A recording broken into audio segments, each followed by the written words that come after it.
2வது ஏஐயோடைய அடுத்த பரிமாணம் என்ன அப்படின்னு கேட்டீங்கன்னு சொன்னா, ஏஐ ஒரு பெண் செய்ய வேண்டிய மிக முக்கியமான வேலை. பெண்ணால் மட்டும் செய்ய முடிஞ்ச மிக முக்கியமான வேலையை அது செய்ய போகுது. என்னன்னா, குழந்தை பெற்றுக் கொடுக்கப்படுது. ஆர்டிஃபிஷியல் வூம் வச்சாச்சு.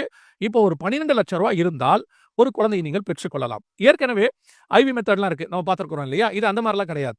இது ஆர்டிஃபிஷியல் ரோபோட். அது உள்ள ஏஐயோட வூம்ப் வச்சிருக்கிறாங்க. அதாவது கர்ப்பப்பை வச்சிருக்கிறாங்க.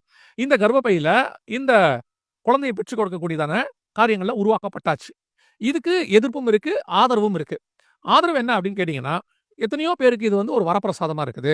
அதாவது குழந்தை பெற்றுக்கொள்ள முடியாதவங்க, பெண்கள் வந்து வாய்ப்பு இல்லாதவங்க, கர்ப்பப்பை பிரச்சனை இருக்கிறவங்க, இவங்களுக்கெல்லாம் இது ரொம்ப யூஸ்ஃபுல்லாக இருக்கும் அப்படின்னு சொல்றாங்க. அதே நேரத்துல இது பெண்களுக்கான பிரத்யேகமாக இயற்கை கொடுத்திருக்கக்கூடிய ஒரு விசேஷம். அதை எடுத்தாச்சுன்னா பெண் இனமே தேவையில்லை அப்படிங்கிற இடத்துக்கு இது வரும்.